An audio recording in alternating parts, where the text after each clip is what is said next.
You want me to do the intro? No. Hey, everybody. Welcome to another edition of From the Rough, America's favorite golf podcast here on FanStream Sports, presented by OrionGolf.com. I am your host, the only host, and the best host of From the Rough, J. John E. Gerber, PGA professional. Over 20 years PGA professional. How was that? Was that good? How was it? I think I might record that and just play that for every intro. And that is indeed what we do twice a week here on From the Rough. I'm IndyCar Tim. That guy over there, PGA of America member, 20 years, more than 20 years, over 20 years, PGA of America member, Johnny Gerber. We are reunited, and it feels so good. Right the here rare on Monday, the rare hangover Monday, big dog. The rare hangover Monday. I know you're shocked as hell that I'm here on a Monday. And I'm going to be here on the Mondays moving forward, except for one. But yeah, we'll see. I just trying to. Don't tell me about the grocery list. Show me the baby. After that made no sense, but I get your point. I get the point. After listen, I'm over just getting trout dunked in these picks and telling everybody to follow. We're going to be fine. We are going to a lot of golf. We're not, hey, listen. We'll get into it a little bit later on, but already you brought it up. Well, I didn't say we had to talk about it right now. I'm trying to push getting jabs in the back to a little bit later. Let me settle into the show a little bit, please. So it is Recap Monday, and the rare Recap Monday that Johnny's here, and he says that's going to change going forward, his schedule. He has been nice enough, boys and girls, from the Ruffians is what I've coined all of y'all out there. He has been nice enough to open his schedule so that he can do his own show on Mondays. How great is that of him to do for us? It's amazing. Now we'll see if it sticks. We'll see. I still have my doubts. It is what it is. Just awful. Your tone is awful. You got to change your tone. You got to change your tone. I like other guys. You're coming at me all wrong. That's what she said. So it is a Recap Monday. You are going to get an LPGA recap because I watched both because, of course, the girls were playing over in Scotland. Good day, mate. Does not apply. It applies everywhere except for here, sir. It's how I use it. If you're a foreigner from any land anywhere other than Canada, in my brain, that's how you greet each other is good day, mate. It doesn't matter where you're from, even in Nicaragua, if that's even a real place. I have yet to. It is a real place. It is. I've been to Nicaragua. It is a real place. It's actually a pretty nice place, believe it or not. Gross. Yeah. Third world countries. They have like active volcanoes and stuff there, and that's real dogs world. Eating other dogs in the street. Well, you can get that. You can get that in the United States. I don't know what are you talking about. It's a true story. You ever been to Carrollton? I grew up in Carrollton, kind of, sir. What's wrong with Carrollton? I didn't say there was anything wrong with it, but there's nothing wrong with Nicaragua either. I know the part of Carrollton I grew up in, which at the time was North Carrollton, because Josie Lane was a dirt road once you got to Trinity Mills. But yeah, those were the olden days, Johnny. As I'm showing my age, but it is a Recap Monday, and you are going to get some LPGA talk as my girl wins her second tournament 10 years after her first, long overdue, a very much a crowd pleaser win for her. And then we've got, apparently, as our compadre Scott Wetzel said on the Scott Wetzel show today, a guy that no one's ever heard of winning his first PGA Tour event because he's just been out of college for 3 weeks. I think that's what he said. I love you, Scott. We got to get Scott on this show and teach him something about golf a little bit. Yeah, we got to do that. The tutelage we have to get on our boy. I love it. He cracks me up. He can go through some takes and with a straight face that I can't. So I don't know. I love him. I think it's as entertaining as a show as we have on our network and in the country. That's why he has a great following. I love his takes, but his takes crack me up. And I don't know. His golf stuff, man. He cracks They're me head up. scratchers. And, they are head scratchers. They are, and they're almost as poor as yours. Almost. Not quite. Mine are but they're not really. Pride. They're not really poor. They're not really poor. They're his takes, so they're great. I take pride in mine being the worst that you will ever hear. All right, and I work hard to achieve that goal. Just so everybody knows how hard I work on my golf takes. We are going to get to all of that, recap all of that, as well as Johnny's picks and that card that we referenced a little bit ago. We'll do a deep dive in all of those. You can't touch this because there was plenty, and Johnny will own it, and he will explain because I'm sure he has valid reasons for his card being so off this week, and I can't wait to hear it. But before we get to any of that, Johnny, we have some controversy this week at the 3M. And if there's anything I love in sports, it's controversy, especially in golf. Because golf is such the gentleman's sport, right? You self-impose penalties a lot of times. You tell on yourself. You got guys, they should be out there wearing three-piece. Hell, they used to wear ties on the tour with their sweaters, right, when they would play. I think we should get back to that, by the way. That was a great one. No. Yeah, I liked it. With the knickers. Sound like Wetzel. We need some knickers out there. That's what I used to play golf in high school in, with my knickers. Better enunciate that correctly. We're going to get shut down. But so over as I produced the Scott Wetzel show, he did play this golf video, and I was like, I have got to play that today for Johnny because it cracks me up. For those of you that don't know, there is this, it's not really new anymore, but it's somewhat fresh still. It's a green reading system that some of the players use, and it's been called AimPoint. It's very tedious. It takes a lot of time, and there's some golfers that do it, and there's some that don't and absolutely hate it. Jason Day, Shane Lowry have been very outspoken against it. Guys like Colin Moore, Coward, Keegan Bradley, Victor Hovland, Adam Scott have used this in different versions of it, and it's supposed to basically help you read your putt more accurately, right? Lucas Glover has been the absolute loudest critic of this, and we have a video of him. I think this is his birdie putt, maybe on 16. I don't remember when this was. Maybe his birdie on 16. But Johnny, let's take a look at the Lucas Glover video, and you tell me what's unusual about his post putt making, I guess, disrobing here for Lucas. As we try to play it, why do we not have volume, Johnny? Why is it not playing? I literally just played this right before the show. And it says it's playing. All right, I'm going to reload. Hang on, I'm going to reload. I'm going to reload. We're going to play it over here. As sometimes the internet is not the most reliable of things. As we program on the air, as we often do, because that's what we do. Here we go, and we load it over here. Let me pull that out of our atmospheric situation, and let's take a look as we pull everything else off the screen as it loads here. And Lucas, I like Lucas Glover. I like him a lot. Good dude. Really, and anytime you pull something like this in the middle of a round on the PGA Tour, the whole while AimPoint's going on. So Lucas Glover, in protest of this, takes his shoes off before retrieving his ball from the hole, because a lot of these guys, as they're walking their line, they get inches from the hole, which means they're stepping in everybody else's line to read their putt. So that's where this has kind of, number one, it's a pace of play issue. Number two, there's a golf etiquette issue here. Number one, it takes forever. Number two, you get really close to the hole and you're potentially stepping in everybody else's line. And so he just removed his shoes. For those of you listening on the recorded podcast on the audio only, and you didn't get the benefit of the video, Lucas Glover made his 6-foot putt, whatever it was.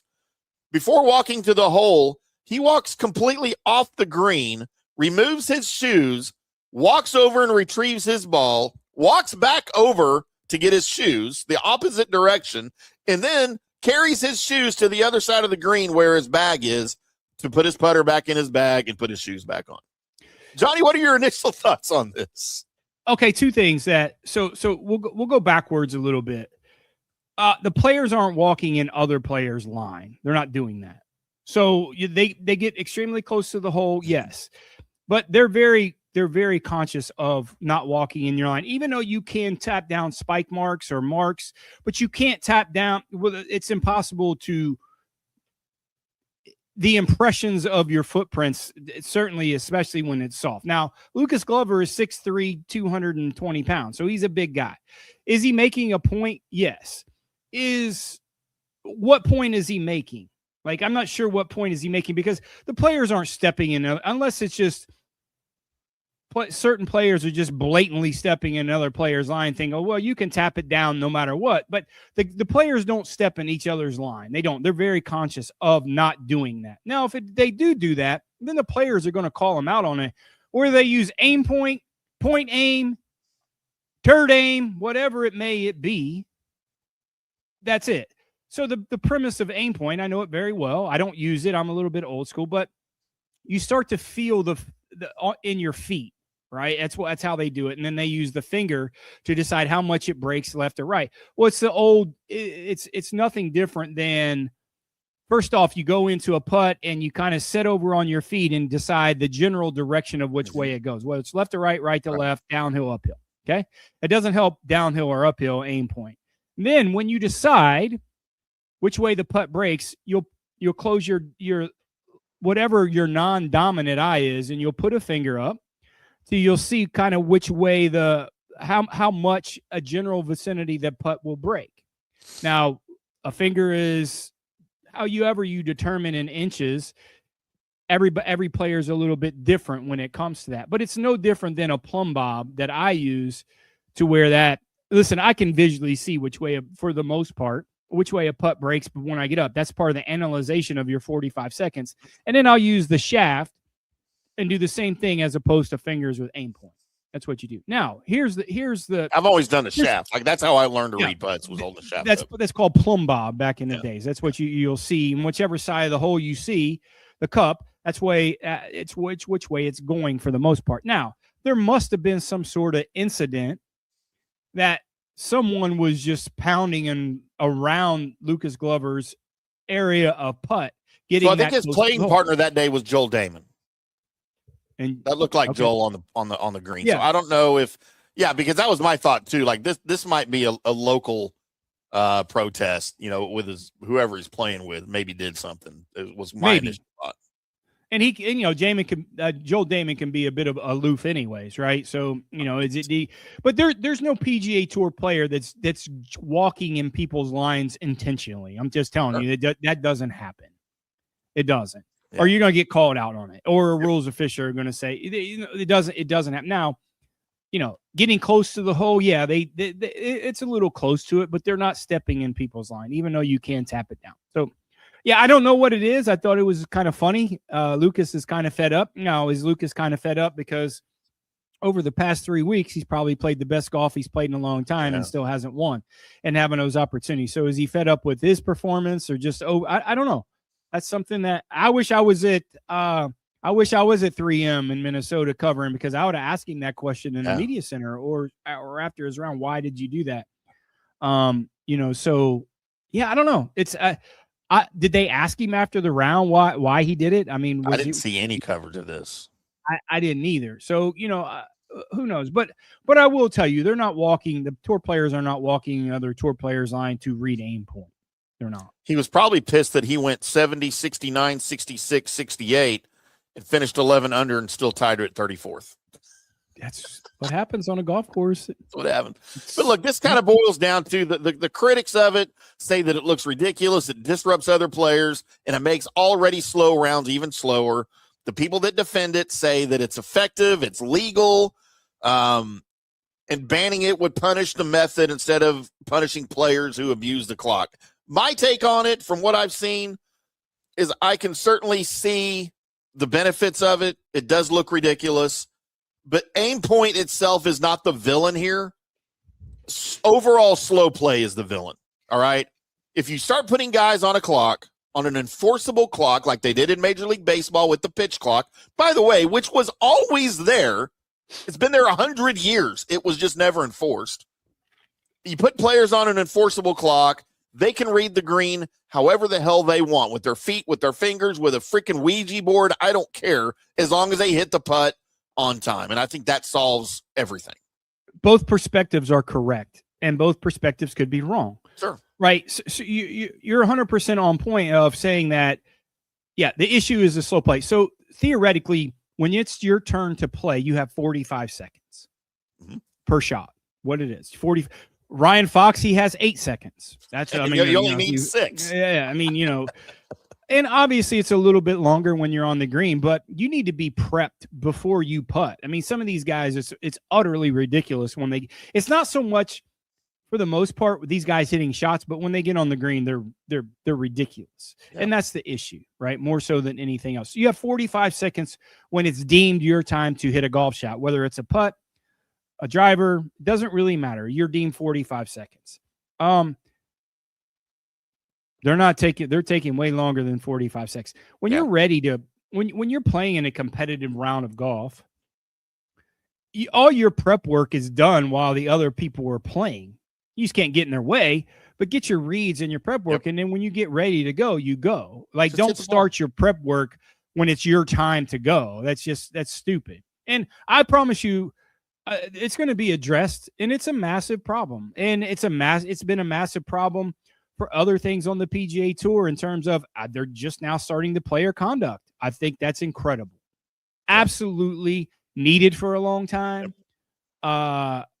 And you're going to start these guys when they get assessed shots, same thing in slow play. 45 seconds, man. That's what you get. If it takes you 55 seconds more than 3 times in a round of golf, hey, you get whacked a shot. I mean, it's just what it is. And I promise you, they'll speed it up. But your prep work is supposed to be done while your playing partners are doing their job or going through their process and hitting a putt way before it's your time to play. Yeah. Right. Don't read the putt when it's your time to play. Read the putt before it's your time to play, and then get ready. And it's a bad look for the tour. It's a bad look for people watching golf, because these kids and juniors prancing around this thing like they're on the catwalk and everybody wants to see them. That shit's over, man. It's over. It's a bad look. And I was just curious to see why exactly Lucas Glover did it. Joel Damon's not a bad guy, right? Yeah. I mean, he's not doing it intentionally, and there's no player on the PGA Tour that's going to walk in people's line intentionally. They just don't do that. But guys like Lucas Glover, slow play, it affects different guys different ways. And somebody like Lucas Glover, I can see him kind of becoming a hothead over it, and doing something, other people would say dumb and ridiculous, and I'd say I applaud it. I thought it was really funny. And I'll go backwards. And I don't know all the backstories with all the players on the PGA Tour on how they get along with each other, but there's probably 40% of the PGA Tour guys that probably don't like each other, right? Yeah, I mean, just different personalities, different quirks. I don't like, when I compete in PGA events, I don't like everybody that I play with. You just don't. You don't even like your co-host on this show. That's why we don't play golf. So, but no, it's just different. People handle things different. And what do you say? Is it up to the player to police themselves? Maybe a little bit, but ultimately it's up to the rules official, because you're trying to stay in your moment to try to get the best out of yourself. And in worrying about other people's scenarios, that should be on the rules official, not so much on the player.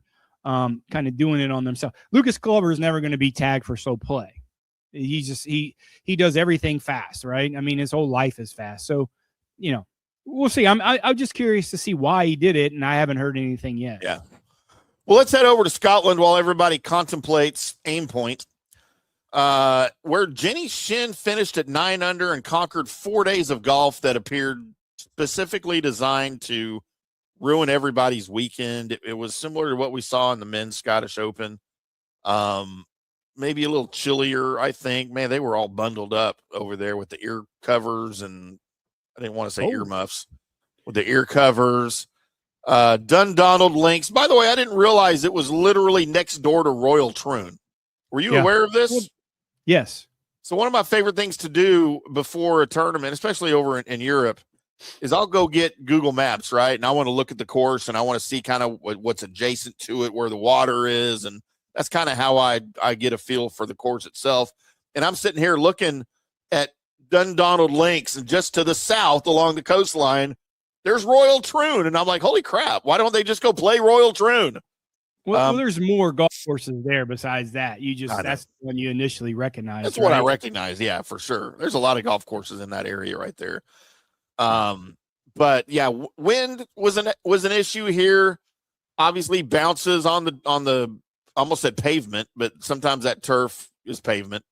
You had approach shots that looked perfect in the air that would land, kick sideways, and then leave a girl wondering what crime she committed in a previous life to deserve that lie. And that's just links golf. And that's one of the reasons I'm not a big fan of links golf. I like I like to watch it on TV. Like, I don't care about everything's brown and monochrome and whatever. I don't care about that. To me, it doesn't always reward really good shots. And I feel like that's what golf should do, is reward really good shots. And links golf does not subscribe to that. Hardly ever. Yeah, you can look at it both ways, right? I mean, you're going to get you're sometimes you're not going to get rewarded for good shots, but sometimes you get rewarded for poor shots. Yeah. Right. And if you believe in the karmas of golf, I do massively, that all balances out. It really does. And that's just part of links golf, is when you get the ball going on the ground, you're going to have so many variables that you just can't control. The players hate it for the most part, but the people, the guys and the ladies and the professionals that embrace it and are they get it, what it is, those are the people that play it well. Not saying they always have to like it, but they accept it. And sure. Accepting a good shot doesn't always mean a good result, and sometimes you have a poor shot that you're going to get a good result, right? So it all balances out, man. And the patience is always, this time of year when you have all the seniors, and we're not going to talk about seniors because Jerry Kelly won, and we're not doing this. But buddy, by the way, that's who I was thinking of when I was thinking of John Perry. I was thinking of. Remember, I said, man, I'm thinking of somebody that you said you knew one day. Oh. And when I saw John Perry, I in my head I was going Jerry Kelly, because you told me about him one time, and that's why I had John Perry on the wheel the other day. If it wasn't Jerry Kelly, that's who I was. Yeah. And I saw that he won. I'm like, man, Johnny's probably having a drink right now. Well, how about that John Perry pick, though? I'm going to give you your props for a guy that you don't know who the hell he is. You picked him. Even though it was on accident. He didn't cash for you, but he certainly made the cut, and he was on your, I was like, how the hell do you know John Perry? That's Steve Perry's brother, by the way. But anyways, yeah. So, yeah, Jenny Shin didn't need some miraculous Sunday. She didn't need a Sunday charge. She didn't need to hole out from the fairway. She didn't need to make 5 straight birdies on the back 9. She'd done all of her damage earlier in the week, and that's, to me, what made this performance for her so impressive. The final round of a tournament for guys or girls can be just emotionally and mentally exhausting. And when you're holding a comfortable lead, especially in links golf, every bogey is bigger. Every missed green creates more doubt in your head. Every leaderboard glance reminds you exactly what's at stake here. You start thinking about the trophy before it's yours, especially for Jenny Shin, who hadn't won in 10 years since her first win in 2016. And that's when you can get tight. That's when you can start beating yourself up mentally and emotionally. That's when you can sort of tighten your swing up a little bit. Maybe you're gripping the club too tight. You start getting nervous. And that's when your supposedly comfortable lead can turn into, somebody needing a 6-footer on the 18th green to tie you for a playoff. Man, she never let any of that get to her at all. She stayed disciplined. She controlled her round. She controlled her championship. She finished the job.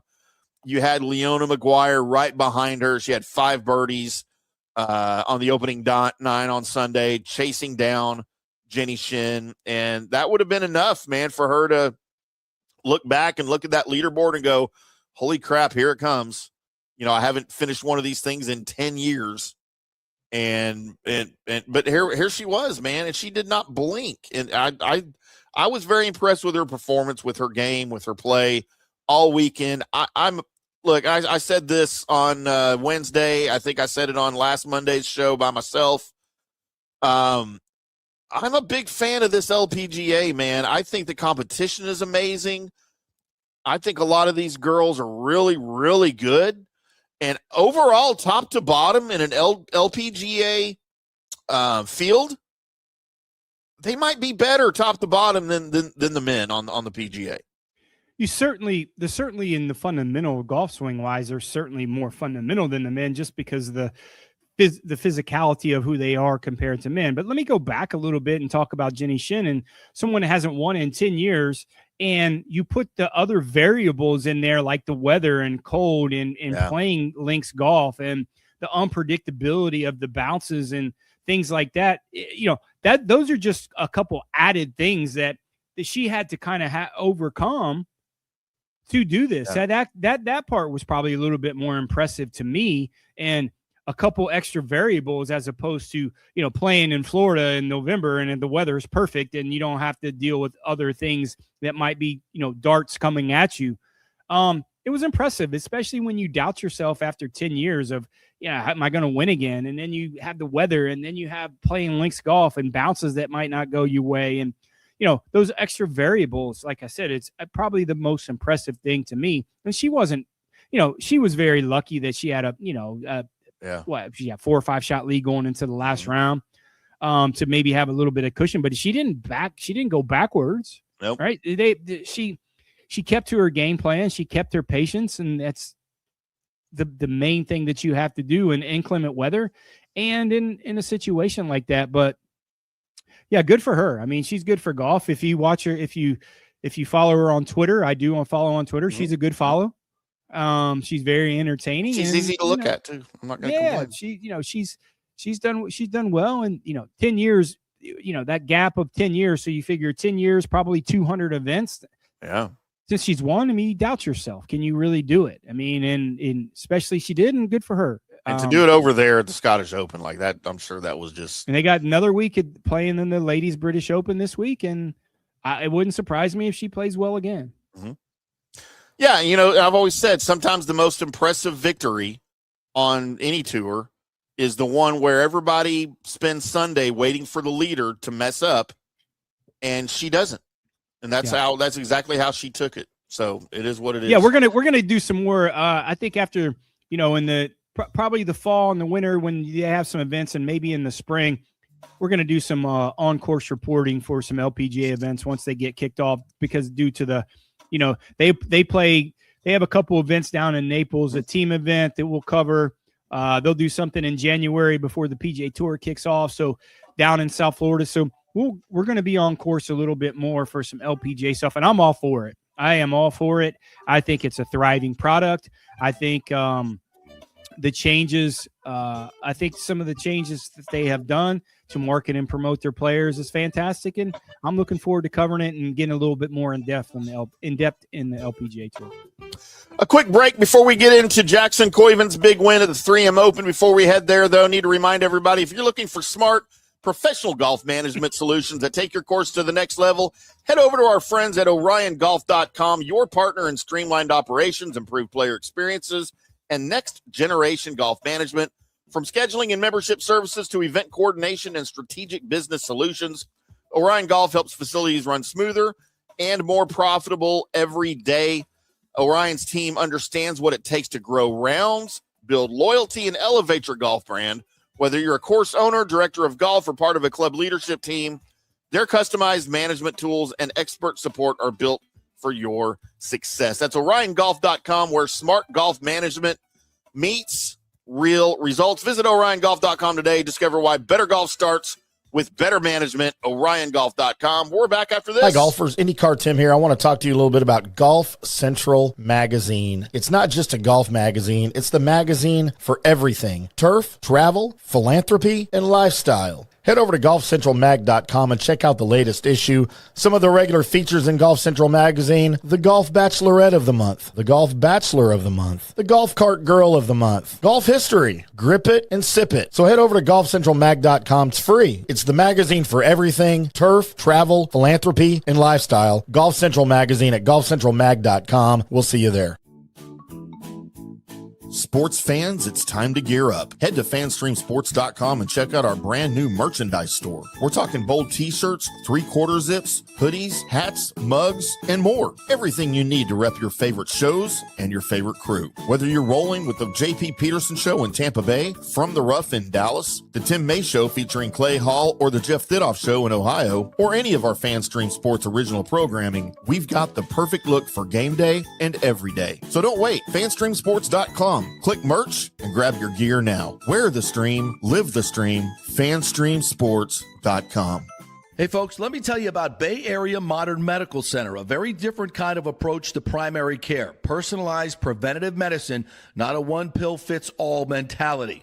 Christopher Lugo and his experienced medical staff are proactive in looking at issues before they become a problem, encouraging a healthy lifestyle with proper diet, supplements, and exercise to optimize your active lifestyle.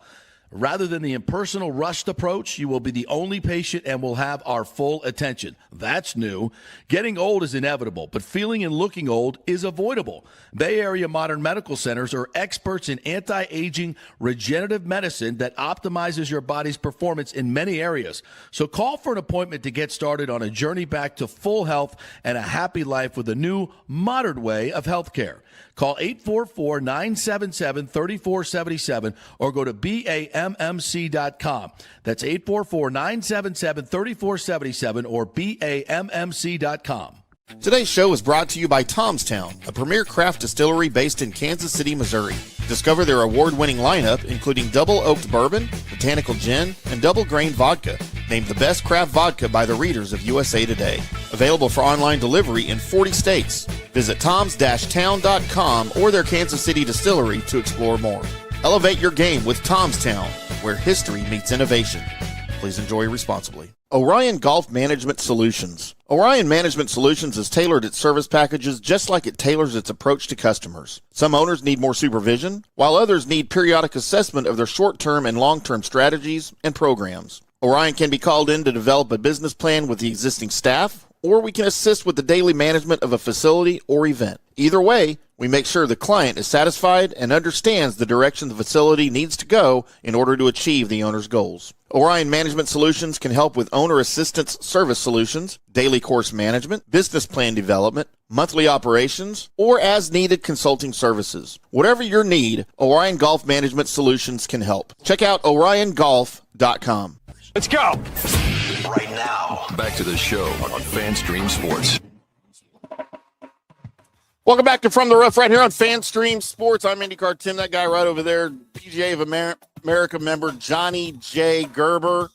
Johnny J. E. Gerber, as it were. Almost poked my eye out. With us, a surprise Monday appearance on the Recap Monday show for Johnny. You want to say it one more time? Uh-oh, you're muted or something's wrong. Check your audio. Oh, my audio kicked me out during the break. I had to go back in and change my audio settings. So go check on that. All right. I think StreamYard doesn't like our show because it kicked me out too. So just make sure you're I'm good there. I'm on. Pop out and pop back in. I'll pop out, pop back in. All right. Pop your shoulder out and pop it back in. There you go. It is a Recap Monday, the rare Johnny J. Gerber appearance on a Recap Monday, as we're trying to fight through some technical issues here. That happened to me earlier today on this StreamYard thing during one of my other shows. Just randomly, it kicked me out. Turned off my mic settings and everything, and I had to try to go back and fix it, and thankfully it was during a break. Do we have you, Johnny? You tell me, do you? We do have you indeed. We pay too much money. We pay too much money to StreamYard. That's it. So it did that to me too. It kicked me out, and I had to go back in. And it did that to me on Scott's show today too, where everything switched like in the middle of a break. I don't know. I'm gonna start calling it Junkyard instead of StreamYard because it's trash. Maybe we need to develop our own software. I guess. Anybody want to develop software for us? We can't pay you anything, but we'll attach your name to it. No, we're going to start calling it Junkyard instead of StreamYard. I'm okay with that. I don't have any problems. Yeah. Johnny, the big story around this, at least on this side of the Atlantic this week, as the 3M Open produces the kind of result that can change the projection of an entire career. 21-year-old Jackson Koivun. You had Jackson as the winner on your card. You just had the wrong Jackson. Well, I had the wrong tournament also. So yeah, I had him on our card. I had him on our card last week. Yeah, you did. It just, I'm you know how I work. And I admit when I'm wrong, and I will say when I'm right. I got big shoulders. I'm 6'1". I'm 210 pounds. I can handle this. I made a comment, and I'll say this: when I was down in Louisville, he's played in 15 events, right? 16 PGA Tour events as an amateur. Now he's turned pro. He's played in 3 as a professional. And I'm watching him down in ISCO. Super nice kid. He gave me 5 minutes of his time. I thank you. I appreciate it. He was great when it comes to that. But I'm watching him hit golf balls on the range. And as a coach and things, I look at things a little bit different. And he hits the flattest golf ball I've ever seen. When I say flat, like trajectory is so much lower than anybody on that. The guys are hitting it. Launch angles. I don't want to get into the coaching part of it and things like that, but it's as low as I've ever seen in terms of a PGA Tour player. Like he lived in West Texas his whole life, and he just hits bullets. And I said, man, I don't see it in terms of he's going to have to get a golf course that's going to play extremely soft, because when you have firm greens on a golf course, he's not going to be able to hold them. So limited is probably the wrong word. And I'm eating my words now. I'm telling you, I was completely wrong. But you had a very soft golf course this week, and hey, how you doing? I was wrong. I was wrong a lot this week on my card, and I'm going to say just what it is. So did I say he's going to be a bust? No, I just didn't think he was going to win this fast, but certainly was a nice enough young man to give me some time in ISCO, and I appreciate that. That doesn't mean my take was going to be different. I'm not going to fluff him up, but he just, you don't see a lot of guys that hits that ball flight as flat as he does anymore on the PGA Tour. You just don't. These guys are launching it so high up in the air to take advantage of, the firm conditions mostly on the PGA Tour. But it boded well for him because it got windy this week, and his flat ball flight certainly helped him. So he's not changing what he's doing, nor should he change what he does. I just made a comment. It's like, he hits the flattest ball that I've seen in a long time on the PGA Tour. Yeah. Good for him. Just an observation. And he had made just 2 professional starts before arriving at TPC Twin Cities. Now, that doesn't mean he hasn't played in, only 2 PGA Tour events. He played as an amateur. 16. Yeah, we're obviously familiar with who Jackson Koivun was before he came in. We talked about him at Auburn. We talked about him when he went pro. And our opinion of him was that, this dude's got what it takes probably to win. I don't know that we picked he was going to win this year, and certainly not in his 3rd start. But sometimes you just have all of the elements coming together. And if you'd have told me Jackson Koivun was leading on Sunday with Scottie Scheffler 2 strokes behind, where's your money? Well, my money is on Scottie to come back and win, and that's what we expected to see. But Jackson Koivun in his 3rd professional start, 16th or 17th overall PGA Tour start, staring Scottie Scheffler on Sunday right in the eye, and he didn't blink. The best player in the world. Now, you can argue whatever you want to argue about Scottie's performance this year. He's the best player in the world. He is still the best player in the world. He's the number 1 ranked golfer in the world. And none of that mattered. Jackson Koivun finishes at 25 under. He beat Scottie by 3. Who, by the way, Scottie Scheffler shot a 63. Koivun shot, a 66 on Sunday? So Scottie had a better Sunday. Koivun didn't blink. He didn't care. He didn't think about it. And this is the new age. Sorry, but that's the most impressive thing. It's not like he shot even par on the last round. He shot 5 under. And, he went and just took it. Like he went and he had to lead, and he extended the lead. And that's a mentality, man. That's a rarity. I mean, how many times on the PGA Tour do you see these young guys coming in and they falter on a Sunday with the lead? A ton. Yeah. 9 times out of 10, he's the one guy that just didn't. And that Looking just at goes you, to Ludwig show. Oberg. Ding, ding, ding, ding, ding. Yes. I mean, you know what I'm saying. So it's your DNA, right? It's just the DNA that you have in terms of competition. If he shoots 2 under par, he probably gets beat. And you can always look at the end result and say, well, he still would have won if he shot 2 under par. But it's a completely different mentality when you're 2 under par as opposed to 5 and shoot that. And shooting 66 in the last round of a PGA Tour event when you have the lead, that's a different mentality, dude. And that's the mentality that's made this guy super successful. You could argue, man, maybe the best college career of anyone ever. I mean, you can. Yeah. And you look at his starts and look at, him winning and his age and the few starts on the PGA Tour. He put him in the line of list of the greats that's played the game. And does it pan out?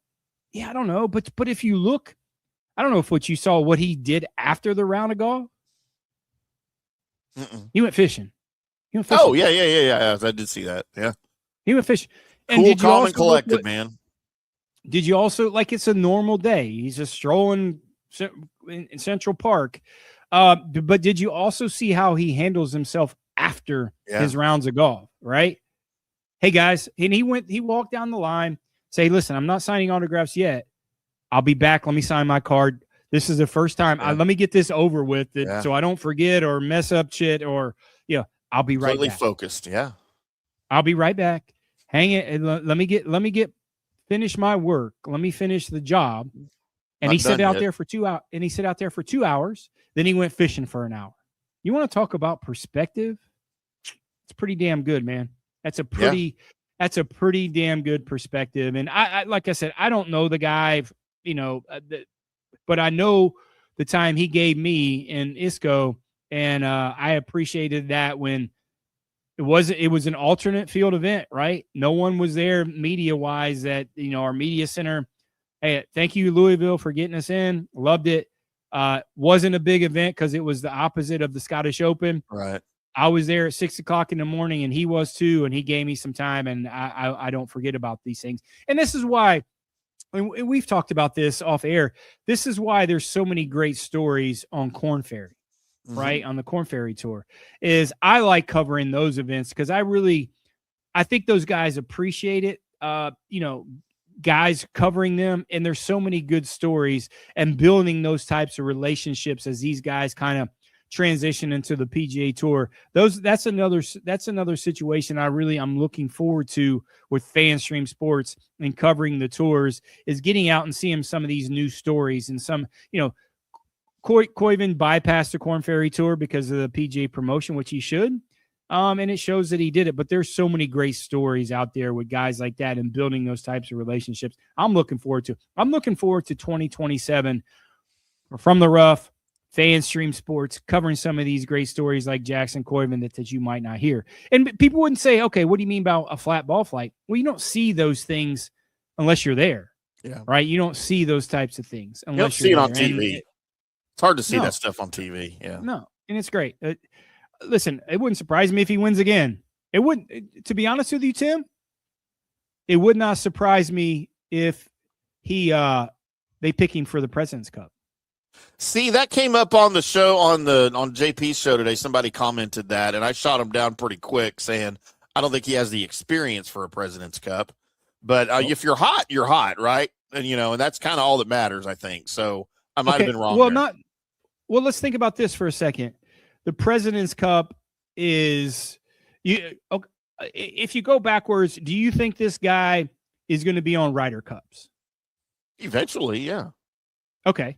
So you have dominated the President's Cup. I'm not saying they're going to dominate this year, because I think if there's a chance for the international team to win this, is probably the year, just because of the people. But if you're foreshadowing a little bit, would you not want to get this guy on the team to get some experience in this type of competition, that it's not the Ryder Cup yet?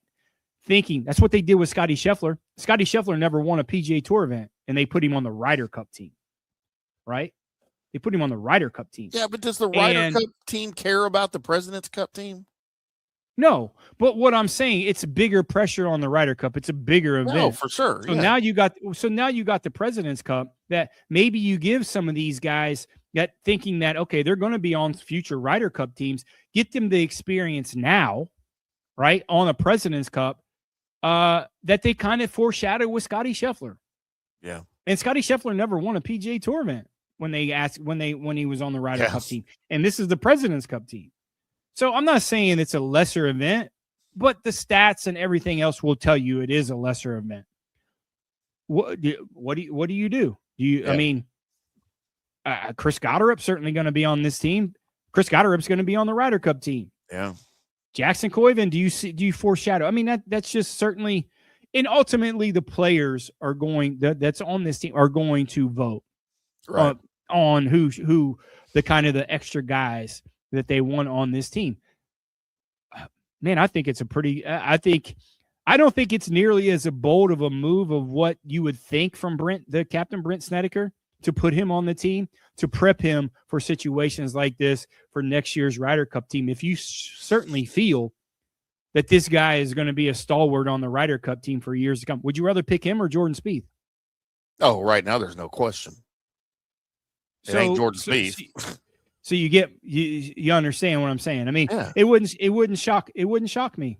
It would not shock me if he did that. And like I said, that's what they did with Scottie Scheffler. And now look where he's at right now. So what kind of career trajectory do you see out of Koivun maybe over the next couple of years? Do you see a Scottie Scheffler type run? We kind of thought we were going to see that out of Ludwig Oberg too. And I don't know if injuries derailed him, or if confidence is gone, because he's in contention from time to time. He's just not, he hasn't had the immediate success that we saw out of him and he won pretty early. I know that it was his third start, but he won pretty early. Is Koivun, is he a Ludwig Oberg or is he a Scottie Scheffler? Man, I don't know. You're asking me. I can't answer that question yet, right? I can't, and I don't know how to answer it. I need more of a sample size, right? In terms of a sample size of this is your job, not just, hey man, I'm playing as an amateur, but I'm making $2 million at Auburn, and if I play shitty on the PGA Tour, I'm not making money anyways. But now this is your job. How do you transition from, hey, hobby's the wrong way to say it, but as a part-time player, but now as a full-time player on the PGA Tour, and this is your job. So I don't know. I don't know. I don't know him well enough. I think if I'm honest, I think it's in the middle. And here's why I say the trajectory of Scottie Scheffler and what he's done over the past 2 or 3 years, you can't keep that up. And I don't think there's anybody. There's the only person that's ever been in that run is Tiger. That Scottie Scheffler has been on over the last 3 or 4 years. You can't sustain that. Right. And I don't think Koivun's in that category. But I certainly think he's not in the Ludwig Oberg category either of super high expectations. And he hasn't lived up these expectations, whether they're too high, whether they're too high from us, because he certainly has the talent, and you just don't know with injuries, right? Yeah.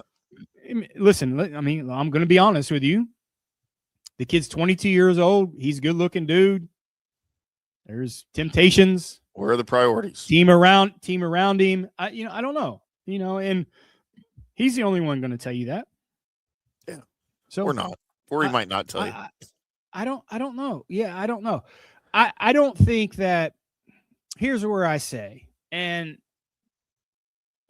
I don't think he can dominate golf courses the way Scottie does because the skill set. And like I said, we'll see, but this is certainly a start. I'm just telling you, it's not going to surprise me if he wins again, and it's not going to surprise me if he's on the President's Cup. Nope, right there with you. Johnny, let's get into, as we wrap things up here on your Recap Monday with Johnny making a surprise appearance on his own show. Why do you keep doing it? You say it one more time. As Johnny will go over his picks here from the week, and we'll see exactly what went right, what went wrong, Johnny. As I counted, what was it, 5 missed cuts off of your card this week. I can't remember exactly what it was that I counted.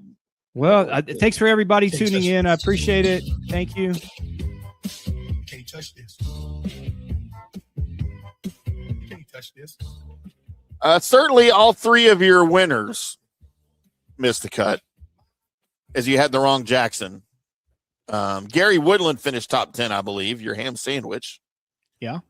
Ben James was a big MC Hammer, I think, if I recall correctly. Yeah, you know exactly what you're talking about. Don't try to just sugarcoat it, goddammit.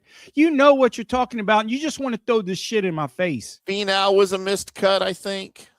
Sasquatch. You had Matt. Was it Knapp? I know Knapp finished. You won Dirt, on the Knapp, right? You had a winner. We cashed in on Dirt. That was nice. Thank you, Dirt. And he's coming back into form. Sanjay M made the cut. We had 3 of our 8 made the cut, and only person that cashed in for us was Dirt. But we did go 2-2 on matchups. Yeah. But our 2 winners were dogs. Right. So that kind of helped us a little bit. We did lose. We lost a little bit. We lost 440 last week. And I own it, man. I own it. Listen, it's been awful. It's been an awful year. We lost 440. We were minus 1570 for the year. It's what we are. If anybody else is telling you and lying to you, saying they're doing well this year, they're lying to you. But we're not. Every bet that I put in, that I give you guys, I put it in myself. It's $100 bill per. It's $800 a week. It's just what we do. We're not happy that we're down 1570, but these other handicappers are down 15,000. Like it's way more. 38, 21, and 8 on matchups. It's what we are after 2-2. It's not great. It's not great. But I'm just going to tell you, by the end of 2026, are we 26? We're in 2020. Last time I checked, we're still there. Yeah. We will be profitable. I'm telling you, we will. Our season ends December 31st, 2026. It doesn't end the PGA Tour season because there's so many other events, right? Only down 1570 is almost like winning how difficult it has been this year. It's been brutal, man. And this is extremely difficult. There's so many variables. Golf handicapping is the hardest sport to handicap, to make a ton of money. And we've made a ton of money. We're going to have a year that we don't fill your guys' pockets for 15, 20,000. We don't. But we're going to fill your pockets and going to be profitable. We are. Hang in there. It's just 1 week. It's 1 week that we just get back on it. And we're getting there. We've only had one outright winner this week. And to be only down 1570 with only one out, I'm looking at it as a win. I'm looking at it as we are winning so far. Just because it doesn't show it on paper, I look at it as winning. And it's you want to say it again? How many people that missed the cut? Go ahead and say it, because you're probably going to say it 2 or 3 more times before the show's over. No, you just had a couple people miss the cut on your card. That's all. But you have that every week. That's not a big deal because it's golf. So my question, Johnny, is moving forward, you always implore everybody to follow the system. You have to play every week, right? If you're not following, you're not winning. And you have to be consistent with it. Do you, though, at this point of the season, do you have, not that you're, not going to be not consistent, but do you approach the rest of the season any differently than you would being down moving forward? Nope. Exactly the same. Nope. You keep it the same. You keep it consistent. Because if you try to start hedging and flying off and putting more money here, it doesn't work. It does not work in golf. I'm telling you, we're going to get in a run. We're probably going to have 2 or 3 winners in a row. I'm just telling you, we are. And then you're going to say, okay, it's hard. It's extremely difficult. What's really killed us the past probably month is we've killed it on the home events. The John Deere, we killed it. ISCO, we killed it. We just got whacked on the alternate field, the Scottish Open and the British Open, to make us lose a little bit or break even. If we didn't bet both events and we just stayed at home, we're up for the year. All right. And we just had alternate events. Our first outlay is 1,600, and then we have matchups. But listen, 38, 21, 8 in matchups is really good. We're looking forward to matchups in the President's Cup. We love those. We love these things. I mean, we have Detroit, we have Sedgefield, We have the FedEx Cup playoffs. We have so many more opportunities to make bread, and we're going to. We just do. And 1570 down, whether that's if you bet $100 a play. If you bet $10, you're down $157. That's, come on, man. I mean, that's nothing comparative to the big picture where we're going to get. So hang in there with this, man. We're going to be profitable. And like I said, if somebody's telling you that they're up for the year in golf betting, they're lying to you, or I don't know where they're betting the Japanese tour or something, or I don't know what they're playing, but it's not happening, because everyone I talk to who I consider some of the better golf handicappers in the country, they're buried. I mean, buried, and they might not get out. Or break even. We're going to be profitable. Trust me. And if there's one thing I know about the PGA Tour season and the PGA Tour betting season, Johnny, it's this. It's long, long, long. It's long, long. As you said so eloquently, it's long. So stick with it. Stick with the program. Keep following. Keep playing. Johnny will get you back in the black, make you some money here next week, as we will be back on Wednesday to preview your Rocket Classic from Detroit Golf Club up in Detroit, Michigan, as Aldrich Potgeider will defend him. I don't know. Is he still playing golf? He might be driving trucks now. Well, if you say his name improper, probably he's not going to talk to us. But Potgeider, yeah, probably not going to win ever again. Geider, he will defend his championship up there with a $10 million purse. Johnny, good Lord, thank you, Live Golf. Those will continue to go up. Yeah, I said it. It is what it is. But we'll be back on Wednesday, 5 o'clock Central, both me and Johnny on your preview show for the Rocket Classic. And then Johnny will have his picks, of course, and we'll probably have some LPGA talk. And if there's anything we can do to I guess, expedite the demise of Live Golf, I'll go find some information about how bad it is right now, as you've got Live Golf players out there even admitting that they're uncertain if they'll play next week. They don't need our help. They don't need our help. It's going down like it's doing it itself, and I'm here for like it. the Titanic. Yeah, they don't need our help. It's going down. Rose and what's the dude that fell? Jack. Rose and Jack. They're going down like Rose and Jack. Well, Rose didn't die. Jack died. So let's just say she went down, though. She went down. She looked old. She probably went down. Probably went down lots of times before they actually got in the water. That's all I'm saying. They showed.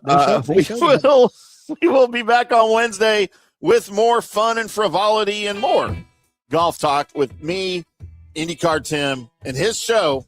It's his show. He'll be here for it. J. John E. Gerber, PGA of America member, more than 20-year plus member of PGA of America member. I got to go get ready for the Junior PGA Championship, Johnny, that's going to be played right over here across the street from me. What is it, this week? Next week? I can't remember when it is. I better figure that out, because I'm going to go over there some week. Take in all of that stuff happening over there. We'll be back on Wednesday, boys and girls. Until then, y'all keep hitting them straight.